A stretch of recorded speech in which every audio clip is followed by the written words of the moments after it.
इस एपिसोड के स्टार्ट में हम चूहा को देखते हैं जो कि अपने ऊपर हमला होते हुए देख के बहुत ज़्यादा डर जाती है। तो वो जिंग को कहती है कि वो ऐसे जगह लेके जाए उसे जहाँ पे उसे डर ना लगे। जो बात सुन के वो जिंग तुरंत उसे उड़ा के वहाँ से लेके चला जाता है। इसके बाद सीन शिफ्ट होता है जहाँ पे हमें जिंग को दिखाया जाता है जो कि चूहा को एक सेफ जगह लेके आया हुआ होता है और उसे कहता है कि ये जगह बहुत सेफ है, तुम यहाँ रह सकती हो, बट एक शर्त है, मैं बाहर जा रहा हूँ तो तुम ऐसे प्रिटेंड करना कि तुम मेरे साथ ही हो। अब ये बात सुन के वो थोड़ा हैरान हो जाती है और बोलने लगती है कि वो तो बताने लगता है अगर तुम यहाँ से भागोगी तो समझ जाना मैं तुम्हारी हेल्प नहीं करूँगा उन लोगों से बचाने में। अब ये बात सुन के वो चुपचाप हो जाती है। इसके बाद वहाँ से जिंग चला जाता है। इसके बाद हमें जिंग को दिखाया जाता है जो कि मास्टर से मिलने आया हुआ होता है, जिससे मिलने के लिए वो काफ़ी ख्वाब देख रहा था। तो मास्टर से मिल के बहुत ज़्यादा खुश हो जाते हैं क्योंकि उसने फाइनली सॉल्व कर दिया था उस पजल को। तो वहाँ पे मास्टर से कहने लगता है कि मास्टर मुझे आपकी हेल्प चाहिए। ये बात सुन के पहले मास्टर मना कर देते हैं और तभी मान जाते हैं। इसके बाद हमें चूहा को दिखाया जाता है जो कि रूम में थी। तो इतनी देर में सर्वेंट आके कहने लगता है कि क्या आपको कोई हेल्प चाहिए। तो कहने लगती है नहीं मुझे कोई हेल्प नहीं चाहिए, तो तुम चले जाओ, मैं अभी जिंग के साथ रोमांटिक सीन कर रही हूँ। इतनी देर में वहाँ पर जिंग आने लगता है और कहता है क्या करने वाली थी तुम मेरे साथ। तो इतने में शर्मा के कहने लगती माफ़ कर दो। अब रात का हमें दिखाया जाता है जहाँ पे चूहा सोच रही थी कि उसे यहाँ से कैसे अपने घर चला जाए। तो सोने की कोशिश करती है जिंग के बेड में, लेकिन तब भी उसके साथ कुछ नहीं होता। इतनी देर में कोई इंसान दरवाज़ा से अंदर आता है और उसे चूहा को मारने की कोशिश करता है। ये चीज़ देख के चूहा वहाँ से भागने की कोशिश करती है। तभी वहाँ पे जिंग आता है और उसका हेल्प कर देता है, जिससे उसे पता चलता है कि वो बैग का आदमी है। तो उसे चेतावनी दे के भगा देता है। अब ये सीन देख के वहाँ पे चूहा काफ़ी ज़्यादा डर जाती है और जिंग को कहती है कि क्या मैं आज यहाँ पे सो सकती हूँ, क्या पता मैं दूसरे रूम में सोऊंगी तो कोई इंसान आके मुझे मार डालेगा तो फिर मेरा क्या होगा। अब ये बात सुन के वहाँ पे तो जिंग समझ ही जाता है। तो कहता है कि मुझे पता है तुम घर जाने के लिए यहाँ पे सोना चाहती हो, लेकिन मैं भी समझ ही जा रहा था तुम्हारा बात। इसके बाद नेक्स्ट मॉर्निंग का दिखाया जाता है जहाँ पे चूहा जिंग कहीं जा रहे थे। तो वहाँ का सर्वेंट आके बता देता है उसके अंकल को। तो उसका अंकल समझ जाता है कि वो कुछ ना कुछ चाल चल रहा होगा, इसीलिए वो चले जाते हैं उसका पीछा करने के लिए। यहाँ पे हमें चूहा और जिंग को दिखाया जाता है जो कि चलते चलते पहाड़ी इलाके में जा रहे थे। तो इतनी देर में वहाँ पे कोई उनका पीछा कर रहा था और ये बात तो वहाँ पे जिंग को पहले से ही पता थी और यही वो चाहता था, तो इसीलिए वो अंदर चला जाता है। अब जैसे वो अंदर जाता है तो वहाँ पे खाना देख के चूहा काफ़ी ज़्यादा खुश हो जाती है और खाने लगती है। तो वहाँ पे वो बोलने लगता है कि वैसे तुम्हारा घर कैसा है। तो बताने लगती है कि मेरा घर बहुत ज़्यादा कंफर्टेबल है, ऐसा जगह नहीं है जहाँ पे सभी लोग मारने के लिए दौड़े। इतने देर में वहाँ पे जिंग बोलता है कि तुम किसी को परस्यू करना चाहती है, इसका मतलब क्या है। तो उसे बताने लगती है कि परस्यू का मतलब होता है लव करना, और उसे समझ नहीं आता तो दिखा के बताती है। अब इसमें उसे गुस्सा आ जाता है कि किसी और को कैसे लाइक कर सकती है। तो कहने लगता है कि तुम्हें उस इंसान में क्या दिखा जो मुझ में नहीं है। तो बताती है कि वो इंसान बहुत अच्छा है और काइंड हार्टेड है। इसमें उसे बहुत ज़्यादा गुस्सा आने लगता है। अब जैसे उसे कुछ कर पाता है इतने देर में समझ में आ जाता है कि उसके अंकल आ रहे हैं, तो इसकी वजह से दूसरा दरवाज़ा खोलता है और वहाँ जाके छुप जाते हैं। इतनी देर में वहाँ पे चूहा को काफ़ी ज़्यादा घुटन होने लगती है, जिसकी वजह से वहाँ से जिंग दूसरा दरवाज़ा खोलता है और दोनों वहाँ से निकल जाते हैं। इसके बाद शिफ्ट होता है जहाँ पे हमें लिंग को दिखाया जाता है जो कि अपने फादर से मिलने आया हुआ होता है। तो गार्ड उसे अंदर जाने नहीं दे रहे थे। जो बात सुन के वो कहने लगता है कि तुम्हारा बॉस तुम दोनों को खोज रहा था। अब इसके बाद अंदर का सीन दिखाया जाता है जहाँ के पर उसके फादर बहुत ज़्यादा बीमार थे। तो वो मास्टर से कहने लगता है कि प्लीज़ आप इनका चेकअप करें। तो मास्टर उनका नस चेक करते हैं, जिससे उसे पता चलता है इनको जहर दिया जा रहा है। अब इसमें वहाँ पे लिंग समझ ही जाता है कि उनके अंकल इतने भी अच्छे नहीं हैं जितना वो दिखते हैं, और कह रहे थे कि हमें चौकन्ना रहना पड़ेगा वरना तुम्हारे फादर की जान जा भी सकती है। इसके बाद हमें नेक्स्ट सीन दिखाया जाता है जहाँ पे चूहा और जिंग एक रूम में जाते हैं। जाने के बाद चूहा कहने लगती है ये तो एकदम टीवी ड्रामा जैसा दिखता है, जैसे टीवी में दिखाया जाता है। इतने देर में वहाँ पे जिंग पूछने लगता है कि तुम अपना रियल वर्ल्ड में क्या करती हो।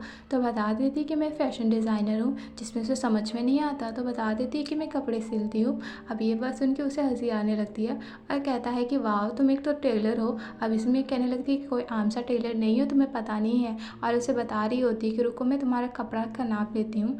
और जैसे उसे कपड़ा नाप रही थी तो इतनी देर में रस्सी टूट जाती है, जिसकी वजह से उसका पूरा नाप नहीं हो पाता। तो इतनी देर में वहाँ पे लिंग अपना उंगली दिखाने लगता है और कहता है कि जब भी तुम्हें ज़रूरत होगी तो मुझे बता देना, मैं तुम्हें दूंगा। इसके बाद वहाँ पे चूहा कह रही थी कि मुझे घर जाना है। तो उसे जिंग कहने लगता है कि यहाँ से जाने का एक ही तरीका है, अगर वो वहाँ भी दो पैरों से ही इंसान घर जा सकता है। अब इसके बाद वो उसका गोदी में चढ़ जाती है तो वहाँ से जिंग उसे लेकर चला जाता है। इसके बाद हमें नेक्स्ट सीन दिखाया जाता है जहाँ पे ग्रैंडमा आज अपना बर्थडे सेलिब्रेट कर रही थी। तो वहाँ पे सभी लोग वहाँ पे हाजिर हुए थे और उनको कंग्रेचुलेशन करते हैं। इतनी देर में वहाँ पे लिंग आता है और लिंग को देख के वो बहुत ज़्यादा खुश हो जाती है और उसे लिए वो दवाई लेके आता है। अब दवाई देख के वो कहने लगती है कि तुम हमेशा मेरे हाल का अच्छा ख्याल रखते हो, और उसके बाद वो दवाई एक्सेप्ट कर लेती है। अब जैसे दवाई एक्सेप्ट कर लेती है, इतनी देर में वहाँ पे चूहिया भी आ जाती है जिंग के साथ। अब उसे जिंग के साथ देख के वहाँ पे ग्रैंडमा सोचने लगती है कि ये लड़की यहाँ पे क्या कर रही है। उसके बाद जिंग उनके लिए केक लाया हुआ होता है, और केक देख के वहाँ पे ग्रैंडमा बहुत ज़्यादा खुश हो जाती है और उसका थैंक यू करती है। तभी वहाँ पे बाई आती है और उनके लिए गिफ्ट लाती है।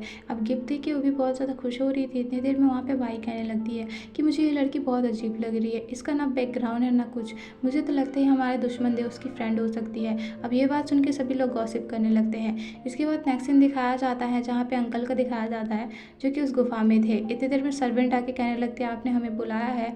अब ये बात सुन के वो गुस्सा आ जाते हैं और कहने लगते हैं मैंने तो तुम्हें निगरानी करने दिया था।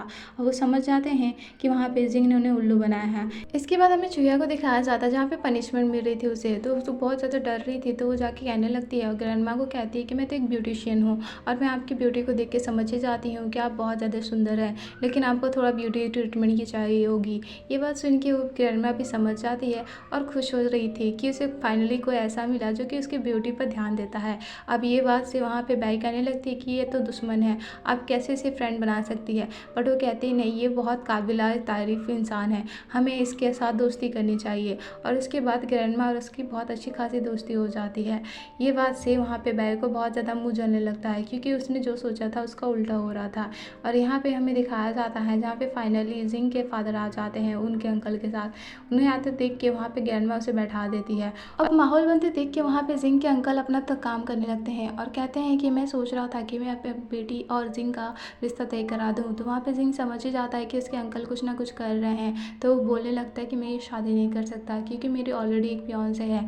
अब ये बात से सभी लोग हैरान हो जाते हैं। तभी वो चूहिया के हाथ पकड़ता है और कहने लगता है कि ये मेरी फियांसे है जो कि काफ़ी साल पहले हम दोनों का एंगेजमेंट हो चुका था और ये खो चुकी थी। अब ये उसके बाद वो ग्रैंडमा को कहने लगता है कि ग्रैंडमा आपने भी तो इसका बर्थ मार्क देखा था जो इसके हाथ में है। अब इसमें ग्रैंडमा समझ ही जाती है कि वो अपने आप को बचाने की कोशिश कर रहा है, तो वो भी हेल्प करने लगती है और कहने लगती है कि हाँ मेरा पोता सही कह रहा है, इसके हाथ में येलो सा बर्थ मार्क है। उसके बाद वो खोल के दिखाता है जो कि एक टैटू था। अब टैटू देख के सभी लोग समझ जाते हैं कि वाकई में सच कह रहे हैं। तभी ग्रैंडमा अपना नौटंकी स्टार्ट कर देती है और उसे गले लगने लगती है और कहती है कि मुझे माफ़ कर दो, मैंने इतने साल से तुम्हें नहीं खोजा था।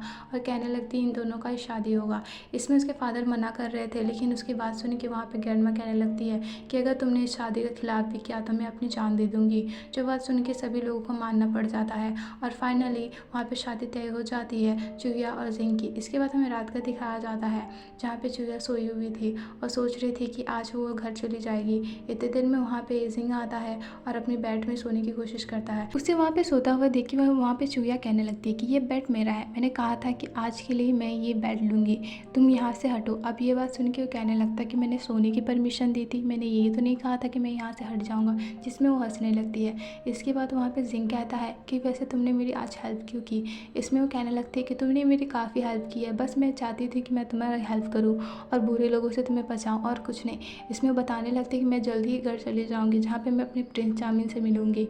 ये बात सुन के उसे गुस्सा आने लगता है और कहने लगता है कि तुम चुपचाप सो जाओ, मुझे सोने दो। इसके बाद वो दूसरा तरफ मुँह करने लगती है और सोने लगती है। सोते सोते कह रही थी कि मैं आज घर चली जाऊँगी उड़ते हुए। अब ये बात सुन के उसे अच्छा नहीं लग रहा था। इसके बाद हमें नेक्स्ट मॉर्निंग का सीन दिखाया जाता है जहाँ पे दोनों सोए हुए थे। तभी वहाँ पे एक चीज़ हमें दिखाई जाती है जहाँ पे जिंग ने चूहिया के कपड़े को पकड़ा हुआ था, यानी कि उसे जाने नहीं देना चाह रहा था। इसके बाद वहाँ पे चूहिया की आंखें खुलती है तो वो देखती है कि वो अभी भी यहीं पे है, जिसकी वजह से उसे काफ़ी ज़्यादा गुस्सा होने लगती है और अपसेट हो रही थी कि उसे घर वापस जाना है और अपने आप को उठाने की कोशिश करती है जहाँ पे उसे पता चलता है कि जिंग ने उसके कपड़े पकड़े हुए थे। तो वहाँ पे जिंग भी उठ जाता है, उसे कहता है कि गलतफहमी मत पाल लेना और इसके बाद वो वहाँ से चला जाता है। इसके बाद हमें चूहिया को दिखाया जाता है जो कि वहाँ पे जिंग से मिलने आई हुई थी, जो कि पेंटिंग कर रहा था और उसे कहने लगती है कि मुझे तुम्हारी उंगली का साइज़ दो ताकि मैं कपड़ा बना सकूँ। ये बात सुन के वहाँ पे वो अपने कपड़े का साइज़ करने लगती है कि वाकई में उस कपड़े का साइज़ क्या होगा। अब जैसे जैसे उसका हाथ को छू रही थी इतनी देर में वहाँ पे जिंग को हंसी आ रही थी और स्माइल करने लगता है। तभी वो कहने लगती है कि वैसे तुम ड्राइंग कर रहे हो ना, चलो मैं तुम्हारे लिए इंक बनाती हूँ। और जैसे वो इंक बना रही थी इतनी देर में वहाँ पे जिंग पूछने लगता है कि तुम्हारा प्रिंस चार्मिंग कैसा दिखता है, चलो मैं उसका फ़ोटो बनाती हूँ। इसके बाद वो बताने लगती है कि वो काफ़ी हैंडसम है, उसकी आंखें ऐसी है। और जैसे जैसे वो बता रही थी वैसे वैसे उसे बहुत ज़्यादा गुस्सा आ रहा था जिंग को। इसके बाद वो एक पेंटिंग बनाता है। अब पेंटिंग को देख के वहाँ पे चूहिया कहने लगती है ये तो मेरा प्रिंस चार्मिंग नहीं है, तुम तुमने किसकी पेंटिंग बनाई है? इसमें वो कहने लगता है ये तुम्हारा प्रिंसेस चार्मिंग है और उसके बाद वो वहाँ से लेके चला जाता है। इसके बाद वो उसे एक भाला देता है और उसे कहता है इस भाले को लेके पकड़ के रखो, अगर तुमने इसे पकड़ के रखा एंड तक तो मैं तुम्हें सोने दूंगा। अब इसमें वहाँ पे चुया की काफ़ी ज़्यादा हालत ख़राब हो जा रही थी। वो कहने लगती है कि प्लीज़ मुझे बख्श दो, इसके बदले मुझे कोई और काम दो। इसमें वो कहने लगता है कि मुझे पैसे ला के दो। इसके बाद नेक्स्ट सीन दिखाया जाता है जहाँ पे चुया ने अपना ब्यूटिशियन क्लास खोल लिया था और वहाँ पे वो लिपस्टिक बना रही थी, जहाँ पे वो सर्वेंट लोगों को सेल कर रही थी जिससे वो पैसा कमा सके। जहाँ पे सर्वेंट काफ़ी ज़्यादा खुश हो जाते क्योंकि उन्होंने पहली बार लिपस्टिक देखा था और उसके बाद वो सबका मेकअप करने लगती है। अब मेकअप करने के दौरान सभी लोग उसे पैसा देते हैं जिसमें वो काफ़ी ज़्यादा पैसा कमा लेती है। तभी वहाँ पे जिंग आता है, उसे कहने लगता है तुम क्या कर रही हो, तो बता देती है कि मैंने मेकअप खोला है, तुम्हें देखना चाहिए कि तुम्हें कितना अच्छा लगेगा। इसके बाद वहाँ पे ग्रैंडमा आ जाती है और उसे यहाँ सब करते हुए देख के वो बहुत ज़्यादा खुश हो जाती है और कहने लगती है क्या तुम मेरा मेकअप करोगी, जिसमें वो कहने लगती है ठीक है, बदले में मुझे पैसे चाहिए होंगे, जिसमें ग्रैंडमा भी मान जाती है और उसका मेकअप करने लगती है। अब मेकअप देख के वो ग्रैंडमा बहुत ज़्यादा खुश हो जाती है और उसका थैंक यू करती है। इसके बाद वो वहाँ से चली जाती है जिसमें उसे काफ़ी ज़्यादा पैसे हो जाते हैं, तो वो दे देती है वहाँ पे जिंग को, तो जिंग सारा पैसा वापस कर देता है। इसके बाद हमें रात का दिखाया जाता है जहाँ पे चुया को काफ़ी ज़्यादा खुशी हो जाती है क्योंकि उसे फाइनली उसका बेड मिल जाता है और वो सोने की कोशिश करती है। अब यहाँ पे जिंग को दिखाया जाता है जो कि बाहरी में था और उसको देख रहा था। यहाँ पे हमें चुया को दिखाया जाता है जो कि सो रही थी। अब सोते सोते मॉर्निंग हो जाता है। जैसे वो मॉर्निंग में आँख खोलती है तभी उसे पता चलता है कि आज भी वो घर नहीं गई है, जिसमें वो काफ़ी ज़्यादा रोने लगती है और अपनी किस्मत को कोस रही थी और कह रही थी कि वाकई में मुझे जिंग के साथ शादी करना पड़ेगा और वो शादी के लिए मान जाती है। यहाँ पे हमें जिंग को दिखाया जाता है जो कि पूरी रात वहाँ पे पहरा दे रहा था और वो चुया की सारी बात सुन लेता है जहाँ पे वो शादी के लिए मान गई थी। इसके बाद हमें नेक्स्ट सीन दिखाया जाता है जहाँ पे चुया गिफ्ट प्रिपेयर कर रही थी जो कि हस्बैंड को दिया जाता है, तो उसके लिए कपड़े बना रही थी। इसके बाद हमें नेक्स्ट सीन दिखाया जाता है जहाँ पे ग्रैंडमा कपड़े लेके जिंग के पास जाती है और जिंग को कहती है कि ये कपड़े पहनो। अब ये कपड़े देख के वो हैरान हो जाता है और सोच रहा था कि उसे पहनना चाहिए कि नहीं। इसके बाद वो कपड़े को ट्राई करने लगता है। अब जैसे वो कपड़े को ट्राई करता है तो पीछे से हमें दिखाया जाता है जहाँ पे ग्रैंडमा उसे देख रही थी तो चुया को लेके आती है। अब वो कोर्टनेस में वो कपड़े को उतारने की कोशिश करता है तो वहाँ पे ग्रैंडमा उसे कहती है कि इस कपड़े में तुम अच्छे लग रहे हो तो इसे उतारो मत, जिसकी वजह से वो कपड़े नहीं उतारता। इसके बाद ग्रैंडमा कहने लगती है कि मुझे एक पोइट्री चाहिए जिसमें ड्राइंग भी होना चाहिए, तो वो चुया को कहती है कि तुम जाके बनाओ। उसमें वो कहने लगती है कि मुझे तो आता भी नहीं है, बट वो कहने लगती है तुम्हें बनाना पड़ेगा, अगर तुमने नहीं बनाया तो मैं तुम्हें खाना नहीं दूंगी। अब ये बात से वो काफ़ी ज़्यादा डर जाती है और बनाने की कोशिश करती है। इतने देर में उसे ग्रैंडमा आइडिया देती है और कहने लगती है कि तुम्हें जिंग की हेल्प लेनी चाहिए। उसके बाद ये सोच रही थी कि वाकई में उसे जिंग की हेल्प लेनी चाहिए। उसके बाद वो बोलने लगती है कि जिंग मेरी हेल्प करोगे, जिसमें वो कहने लगता है ठीक है, बदले में तुम्हें एक काम करना पड़ेगा। जिसमें वो पूछती है क्या, तो बताता है कि तुम्हें प्रिंस चार्मिंग का नाम भूलना पड़ेगा। इसके बाद वो हाँ बोल देती है और वो दोनों ड्राइंग करने लगते हैं और इसी के साथ सीन ख़त्म हो जाता है। Thank you for watching guys.